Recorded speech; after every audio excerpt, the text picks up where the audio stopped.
Do you know what? I think I have to turn on a light. 1 second here. I was like going, huh? Seems like it's kind of not bright. So there you go. Hey, Scotty Aquati, first in the house. It's I've heard from our buddy Doug Gray. Hopefully he gets in. He's sitting at a home without power, which is not good, especially when you have a lot of fish aquariums, as we know. Yeah. So what's going on in your world today? I went and showed up at some where I heard there were going to be attractive women, and there were, but they were all with some dopey guy, and the dopey guy not being me. So hung out there for about an hour or so. It was kind of a neat thing to do, and it was fun to see and all that stuff. So yeah.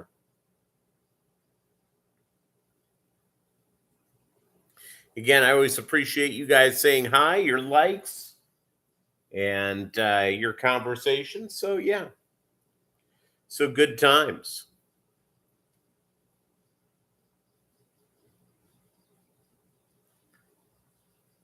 You're shopping online for plants, yeah. Nice, Rita. I am real big. It's I need to get some more plants. I also need to go.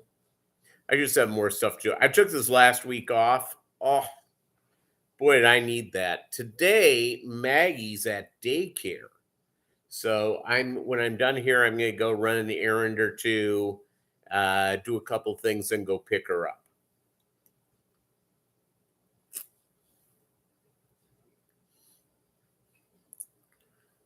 And go out and enjoy. We had severe thunderstorms yesterday in beautiful Joplin, Mo, and they moved through lickety split. It's been almost 2 years since Joplin has had a tornado warning, which is pretty incredible when you think about it. This is a place that one time had a tornado come through that destroyed about a third of the city of Joplin, killed 161 people. And it was a heck of a deal. So again, folks, that's one of the things that, that I always, you go through and you live in Tornado Alley, which I do. I'm right on the edge of Oklahoma and Kansas. And they say that Oklahoma gets more tornadoes per capita on average than any state in the nation. And the last couple of years, really quiet. Not a lot of tornadoes. So there you go. I kind of like that. It's I'm big into that, but yeah. Big into that all the way around. The fish are doing good. I've been going through and I have this tank that got mixed up between strains, so I really can't sell them to anyone. And so I occasionally just take a couple of scoops out and take them to one of my local fish stores. And I did that this week twice. One of my local fish stores, they have a brand new owner. So they sold apparently about 6 weeks ago. This guy took over. And these folks had purchased guppies from our buddy John Oliver because they were breeding their own. And he was showing me there were some red dragons, which are very popular. And he goes, these don't look the way they should, do they? I said, no. And I had to explain to him how to handle that. Yeah. So that's a heck of a deal. and a heck of a deal all the way around. So I've been, let's see, what else do I know? Just have been, uh, just I got a lot of stuff done around the house, got some stuff done with the fish. Yeah, life's good. Got to have going out and having fun with some folks and just hanging out. Yeah, good times. Good times. Finally got my taxes. My accountant called and my taxes were done this week. So they went in. I get a little bit of money back from both the state and the feds. Not a tremendous amount. So that's nice. Some of that money will be used for fish stuff when it arrives. It hasn't arrived yet. It's I'm guessing I'll get my state return sometime this week, and I'll get my Fed return sometime next week. Now, people say, well, how do you set the mood for the guppies? Aren't they always in the mood? And the answer to that is that yes, they are seemingly in the mood. But I have heard from more people than not. And I occasionally have tanks like this where all of a sudden, no matter how careful you are to have baby guppies, you're just not getting them. So what do? How do you handle that? Well, there's a couple of ways to do so. And one of the ways to do so is make sure the females are not too old. Make sure that you're doing a lot of frequent small feedings. I have 3 or 4 different feedings that I do for my fish every day, but I feed generally different foods. So I have some of Doug Gray's high protein food, which is absolutely fantastic. And I feed that. I don't use that one every day. I usually do it about every day or two. Then I do, I get a wide variety of different flake foods and I mix them all together in a bag. I have like a 1-gallon bag. And so they eat off of that and they like that. And I appreciate that. Then I do the live baby brine shrimp. And sometimes when I do the brine shrimp feeding, and this is actually, if you haven't done this, now I go out and I put the baby brine shrimp uh, in like one of those mustard bottles. And I go with the mustard bottle and I go out of my way I put like 1 cube of either Daphnia or the Cyclops in with the baby brine shrimp. By the time they get served, shake it up real good. They're all mixed together. It provides a variety of stuff for the fish. So they may get a few pieces of baby brine shrimp. Daphnia, frozen Daphnia breaks up really nice. And I like the Cyclops as well. I'm a big fan. So that's one of the things that I do. And because of my work schedule, I usually feed during my lunch hour, which is between 9 and 10 in the morning. I usually do a quick flake feed. And then I do the second feeding when I get home. The final feeding of the day is always live baby brine shrimp. I get mine from American brine shrimp. I don't have a problem with brine shrimp direct. I just have never used them. And, that, and, if you're having problems also, Fish Fam Link, how are you? And really appreciate all of you folks. And yeah, that's one of the things I do. I will tell you, if you are really not getting baby, the other thing you can do if you're not getting baby guppies, if you got the food right and do that, I sometimes have upped my water change game to a couple of times a week. Um, on my smaller tanks, my 10-gallon tanks, I usually take it down 50%, then fill her up. You do that a few times for a reason that if you're having an issue, do that a couple of times. I never do 2 days in a row. I usually spread it out by a few days. You're in business. You are in business. I do not, Rita, and I will tell you why. The swordtail guppies do not eat their fry in big numbers. So there are, and again, depends on the strain of guppies you have. There are some strains of guppies where they are cannibals, and you've got to go and separate them out. I had half black, purple uh, uh, guppies when I lived in Little Rock, and they were really big cannibals. So I moved those fry out real quick. And if I didn't do that, I was in real trouble. It's good population control, but it depends on what you have, Rita. Like there's, it's like Doug Gray, I know, has a couple of strains that sell like hotcakes for him.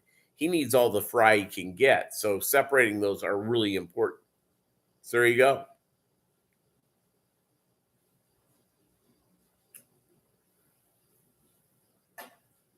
And I try to reorganize, uh, for genetic diversity and stuff like that, for making things work as well as possible. And yeah, it's that's what you do.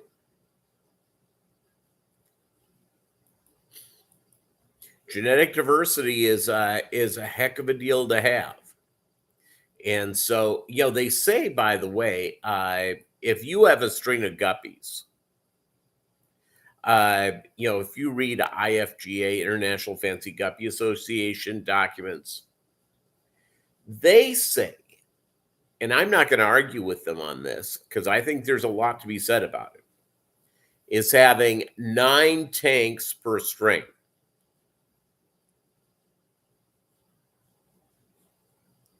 Rita, it depends on the strain.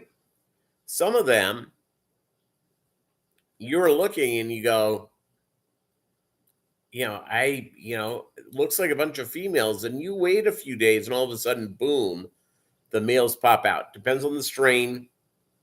It's with my swordtail guppies, once they're like about 4 or 5 weeks old, I can break them down pretty quick. And sometimes you look for color, and and if the female guppies, if the strain has a lot of tail color, which many do, before you see the gonopinodium, yeah, there you go. That's, by the way, Rita, that's the smart way to do it. 1 male to every 3, 4 females. Some breeders will do, when they're working with pure strains, when they set up a new tank, they will set up 2 males with 3 or 4 females. And these are people that have much more experience than I do, and I appreciate it. And I think they do it primarily because of the genetic diversity quotient. Even though the males may be brothers or half brothers, the deal is that the females they're put with, sometimes they go out and they do from a different population. Those females are second cousins, third cousins, And I will say this, if you ever do, and you're working with a straight line, and you do an outcross, even if it's a similar color, you think you know what you're getting. Sometimes you don't.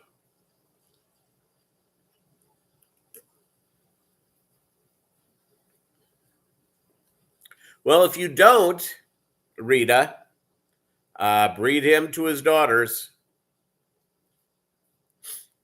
and you will begin to, hopefully you'll be against what it depends on what's behind the females. But if you get that, again, just keep breeding back to the father, and once you start getting the color you want, then separate and set up as many different populations as you can. That's the way to do it.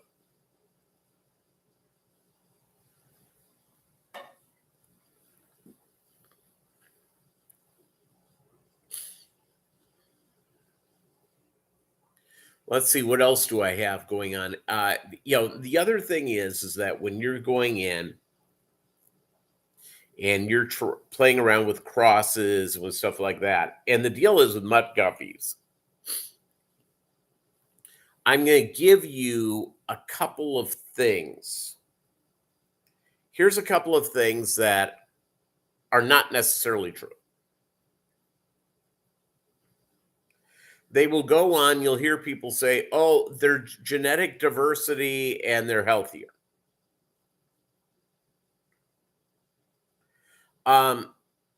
Yeah, maybe not.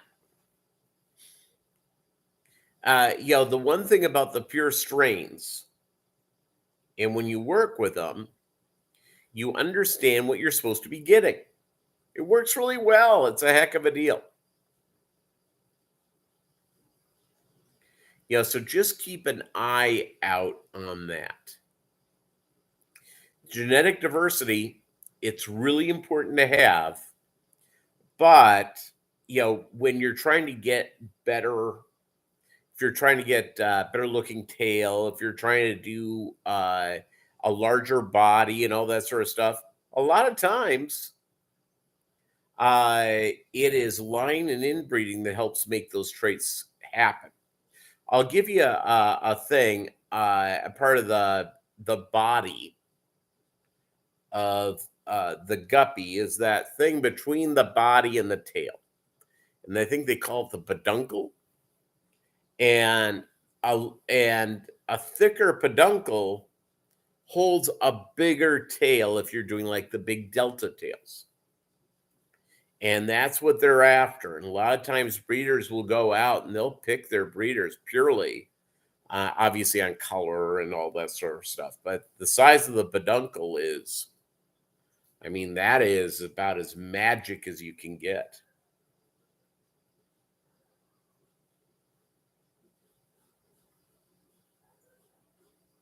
Hearing dogs in the back barking. Not mine. Yeah, so that's the thing that they go for. And so if you get that color and you have a male and you have a few males that are getting that color in, they look pretty close. Always pick the larger peduncle. The peduncle.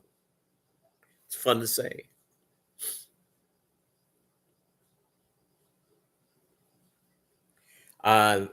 The other thing you can be looking for that I like looking for a lot is that I've tried playing around, and I probably just need to have more aquariums to make it work. I occasionally will get a gray-bodied sword male that begins to look kind of purplish. And a lot of times you stick that under different lighting or in different water, even in your fish room, that begins to change. I mainly look for just the pure, the sword and the females.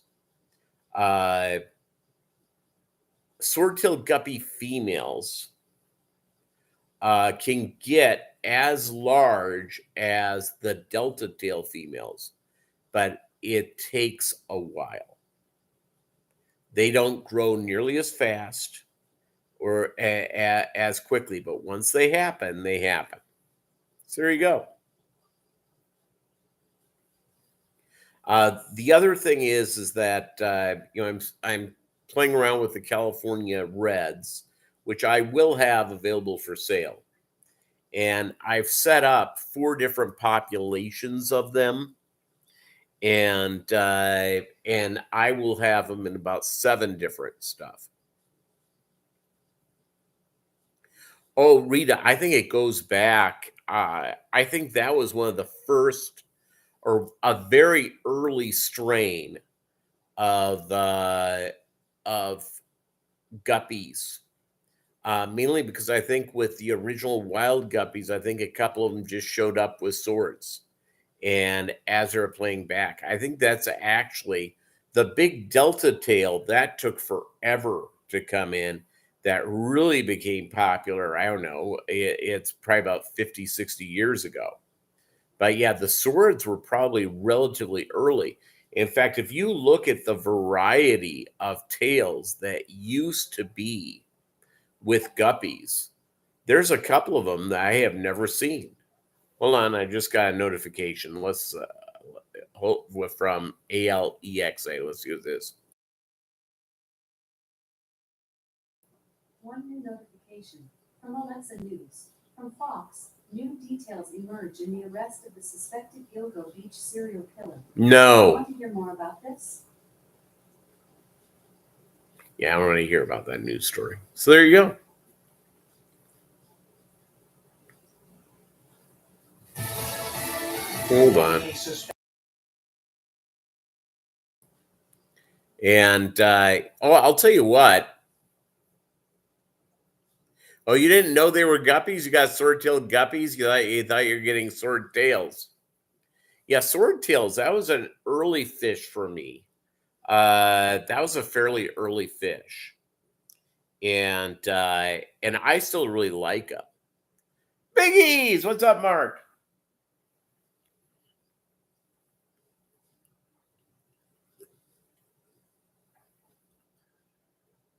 What is up?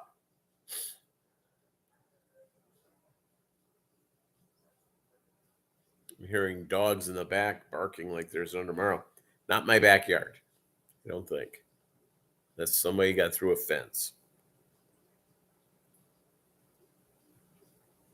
By the way, I'm going to tell you something that hey, our CB's here. What's up, Joe? Petroman 1185. I will tell you, when I rented, generally apartments, the good news was if you didn't like your neighbors, they were gone in 6 months or so. All worked out. Or if you had somebody move in that you didn't like, or that were just and I like everybody, so that's not, but occasionally you have bad ones. I have a particular neighbor. I have a couple of them. Now, either side of me couldn't be better. 2 of the 3 people across the street, that's sort of like the way that's set up, it's sort of like it's like you look out and you really have 3 neighbors across the street just by the way the homes are set up. They're not set up directly in front of you, so it's like staggered. 2 of the 3 are great. One of them doesn't seem like a bad guy. I've just never had a conversation with him. I mean, just say hi. I'm walking a dog. Aquatic Morning Show, Jess. And thank you very much, Fish Family. And so I don't know what the deal is. I don't know. Maybe the guy has an issue. Maybe he's a little agoraphobic. Maybe he's real shy. I don't know. But I don't think I have shared more than 3 words ever with the guy in almost 3.5 years. The guy behind me bought his house probably about 6, 7 months after I bought mine. And he built a fence right up to my fence, which I don't have a problem with. Here's my problem. All you have to do is say, hey, do you mind if I'm putting in a fence, do you mind if I put it up next to yours? You know what my answer would be? No. Nope, feel free. My problem is somebody not asking the question. So he has a couple of dogs, and when Maggie was going to be bred, she's now being spayed. We've decided not to breed her. I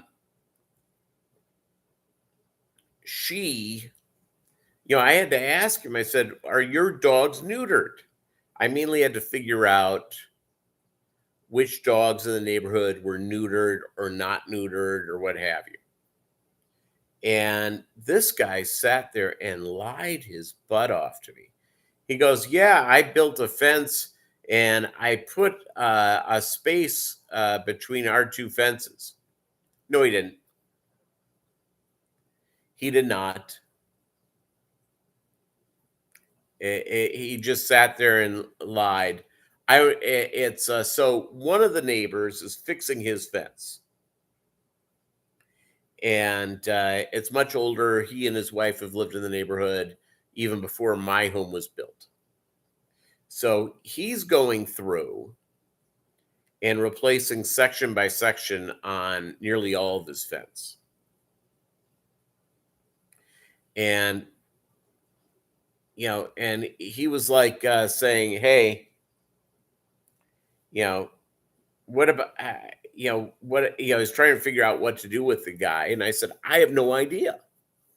I said, I really haven't had much of a conversation. He sort of lied his ass off to me. He may be perfectly fine. It's just, he occasionally will overthrow a toy for his dogs to get in my backyard. And what do? I always throw it back. When I'm in the backyard and he's in the backyard, do you ever say thank you? No, which is weird. If I would have thrown a toy that got into the neighbor's backyard, I would have thanked him. But that's the deal. But that's the problem with being a homeowner, is that you're stuck with your neighbors. Absolutely stuck. Now, the good news is, again, people on either side of me, fantastic. I love them. They're great people. If you went out of town, you could leave your key with them. Really good people. But again, and I think they feel the same way about me. So it's so you just don't know in life. You really don't. But let's get back to fish. Now, the good news is, is that, well, I'll tell you what, secluded in the mountains, talk about strong. My grandparents built a home in Willits, California. That's north of Ukiah a bit, north of San Francisco, 90 minutes or so. Absolutely fantastic. Absolutely great.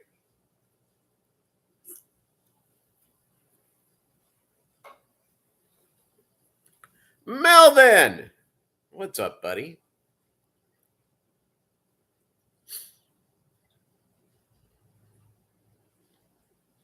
Yeah, I if I won the lottery tonight, won that $875 million, I would go and move near the hill country of Texas.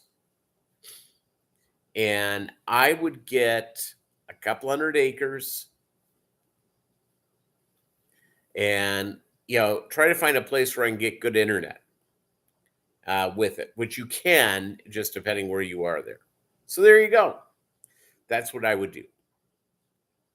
I love. Yeah, it's I'm a reasonable social human being. So I am somebody that and by the way, if you're not, I don't, that's fine. Um it's but I walk the dogs through the neighborhood. I say hi to everybody. And sometimes people want to come out and pet the dog. We had something terrible happen in my neighborhood a couple of weeks ago. Someone down the block committed suicide. And, I knew him a little bit. I never had more than probably, a 5-minute conversation with him, but, ran into him. He was checking his mail or what have you as I was walking my dog.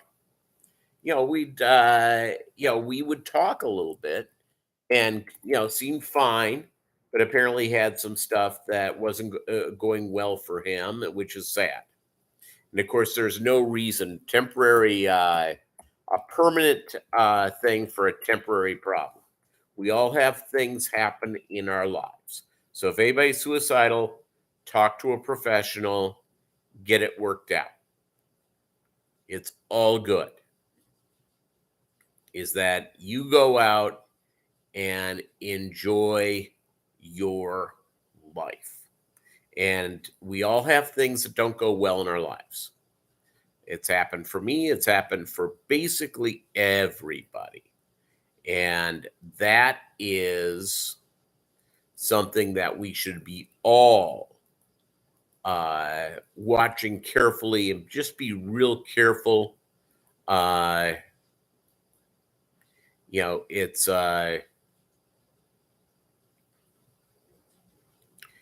It's again, go see and get help.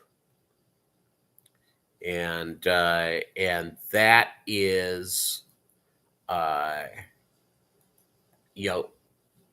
of all the things you can do, that is the most important thing. Go and get help and go from there.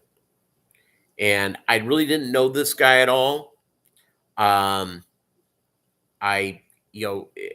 whenever you go through things like that, you wish, maybe I could talk to him some more. But, I'm not somebody who goes up and knocks on, people's doors I don't even really know. So there you go.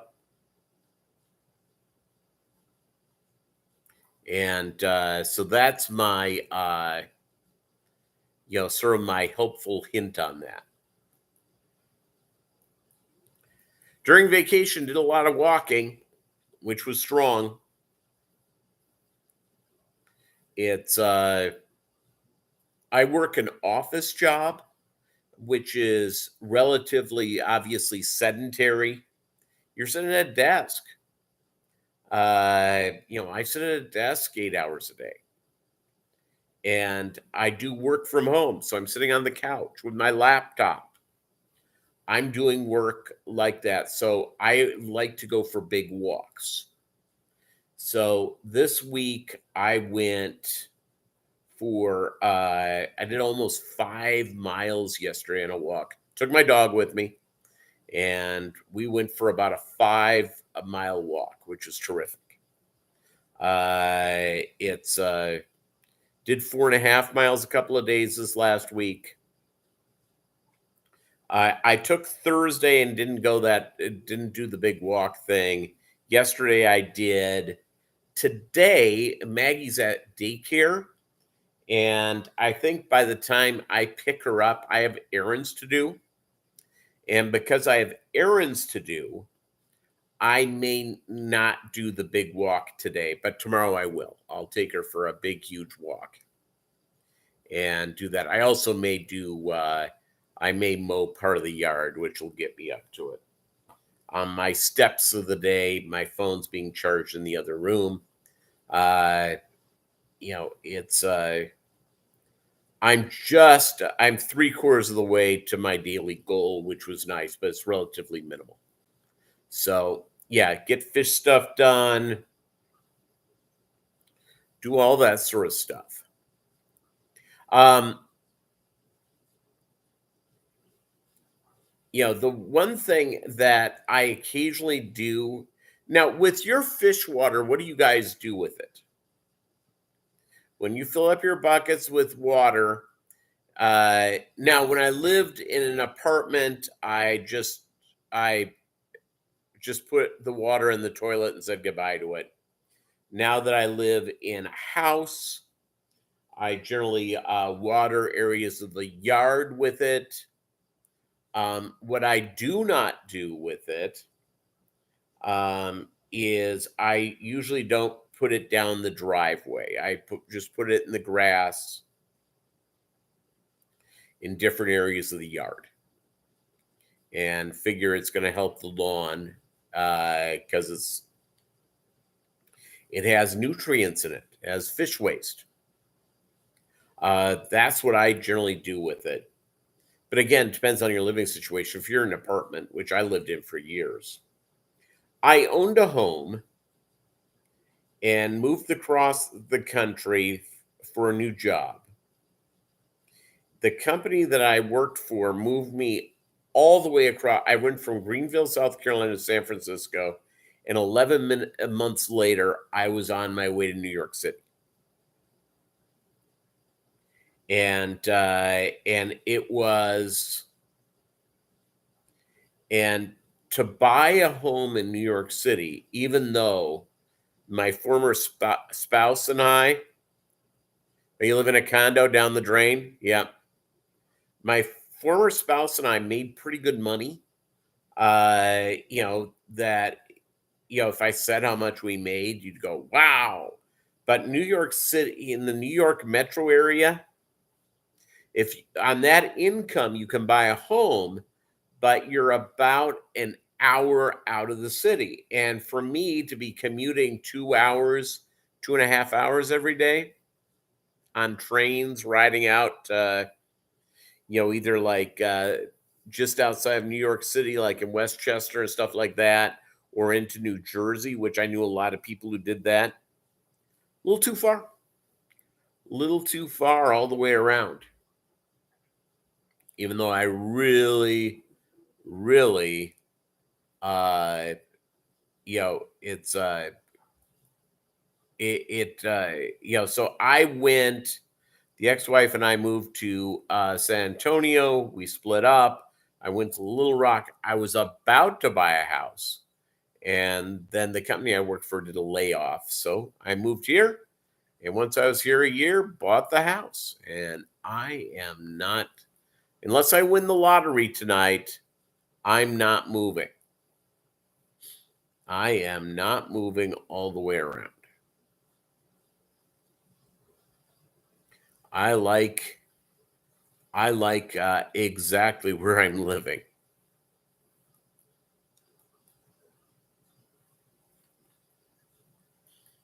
I will say this though, you use aquarium water on your grass is going to look pretty good. I though needed to. Here's another homeowner issue, and sorry for boring you with homeowner stuff. I did my front yard. My front yard was like completely filled with weeds when I moved in. So for 12 months, I did the True Green treatment where they came out once a month and sprayed it down real nice. And I followed up with it. It was really good. That being said, I did it for a year and I stopped. My front yard is back to the same amount of weeds that I had before. It was like a 1-year deal. My yard looked fantastic. And I think it's just, so if you have a yard and you're going, I'm not happy with it, if you do the True Green thing, and there's other services, I'm not plugging True Green. It was just who I used. And I had no problem with their service. Are there better or worse services out there? Probably. But yeah, that was sort of the deal. But aquarium water is strong.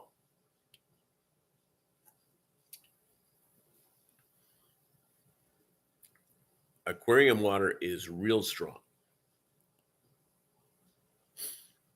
My let's see what other the other stuff I have going on is I need to today, when we're done here, I'm going to go do the fish stuff, run some errands, and just do normal stuff. I returned to work on Monday after being away for a week. And man, vacation is nice. And staycations are stronger than because I was able to do stuff with the fish, do stuff around the house, get things right around the house. It was really, I really, really liked it and was very, very happy to be, to have the week off, because you're able to go out and figure out what's going on in your, in your world. And I was able to go and do all this different stuff and have, be able to go out and do that. And I was able to rest on my timing. And really, when it's all said and done, it is about you being able to enjoy time away. And the deal is with traveling, and I like traveling. I love going to different places, trying new foods and new things, and I really enjoy them. It's with that being said, if you're at home enjoying yourself and being able not, because a lot of times, I don't know about you, I go on a take a few days off or take a little vacation. I essentially am seemingly I'm driving, I'm on a plane, you're going out and you're doing all these things, and many times you have amazing experiences, seeing some great stuff, but you're not unwinding as a person. So I was watching one of my cousin and my uncle are in Breckenridge, Colorado, and I'd been there a couple of decades ago. Absolutely one of the most beautiful cities in the entire world. It's like has a European feel to it. It's the skiing is pretty good if you like skiing, but this time of year, being there in the summer, absolutely gorgeous. Really, really like going out and doing that, and seeing the different people and doing the different things. But part of me is going, you know what? I'm pretty happy the way I am. I'm pretty happy low key. And just going out, and I have not done the European trip. Have you guys done the European trip? I've been to Mexico. I've been to Canada. I've been to both countries. Canada like 4 times. Mexico probably about 40 times. I've been to all 50 states except for 5. So I've done 45 of the 50 states. Here's what I have not done. I have not done Vermont, Rhode Island, Alaska, Oregon, and Idaho. 5 states. And I was really close to both Vermont and Rhode Island. Really should have done it.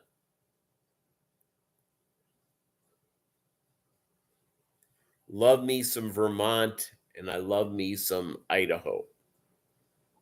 Or Vermont and Rhode Island. Would love to have seen those. The one vacation, by the way, that I really liked and I would really do again, Maine. In the middle of the summer, if you like lobster, it's a beautiful place, neat place to see. I would do Maine in a second. Maybe if when and if I get married again, go do that.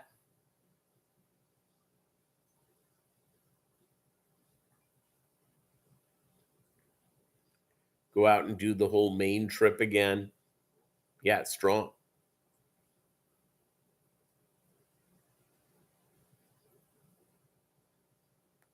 Would love to go do that again.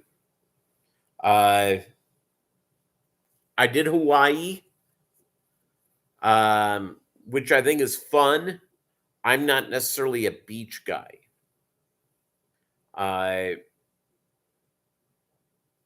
It's a lot of people, they loved, and it's not a criticism if this is what you love doing for your vacations. I have a friend of mine, she keeps inviting me to hang out with her, and she lives in the Redneck Riviera, Gulf Shores, Destin, Florida. And she loves the beach, has been living down there for several years. I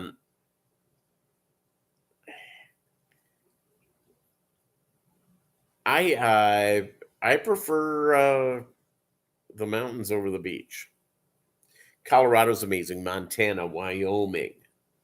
It's the California mountains are great. It's seeing all those different things. The place that I have not been that I would love to go to, and I've been relatively close several times, just have never been to it, the Grand Canyon.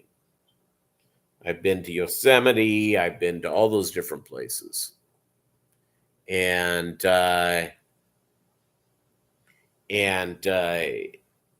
really enjoy Lake Tahoe area of California. Yellowstone's amazing. Jackson Hole's amazing.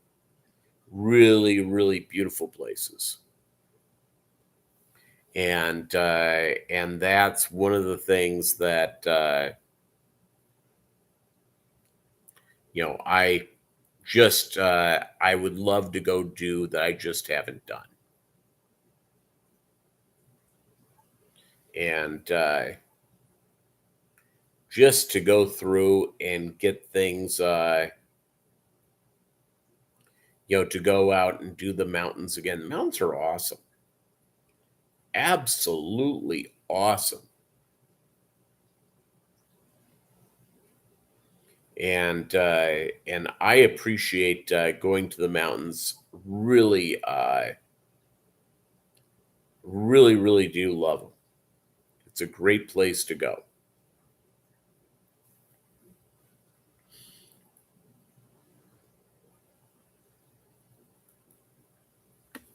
And of course, Melvin, I have an aunt who's I think she was born in the United States, but she's a Filipina, and I think her parents were immigrants. And so my mom's older brother, and they got married in their when they were in their 50s, and just absolutely beautiful culture and beautiful people. Beautiful culture and beautiful people. Well, my uncle passed away 20 years ago. So it's, but we kept the aunt. We like her a whole lot. He's been gone 20 some years. And he was like 7 years older than my mom.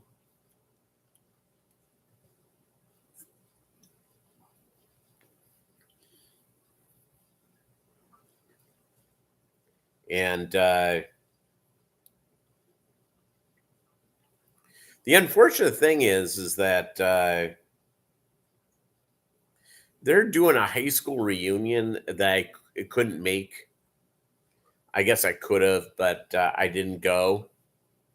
And they're putting up pictures. I'm just going, wow, who are all those old people? Who are those old people?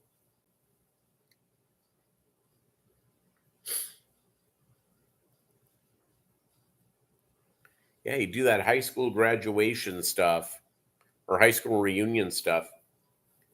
A lot of people love that. I don't live. I went and I hung out with some friends of mine I went to high school with. And, they are still, even though we've been out of high school a few decades, um, they're still mad about certain things that happened during their, of the high school experience. And I'll tell you what, I am, I have no issues at all. I like, it's, those were days that are past to me. I'm not reliving them. Not worried about whether a teacher didn't like me or a kid didn't like me in school. I'm pretty happy with who I am. And so, it's, now would have been fun to go see everybody. Sure. Absolutely. It just didn't work out schedule wise for me.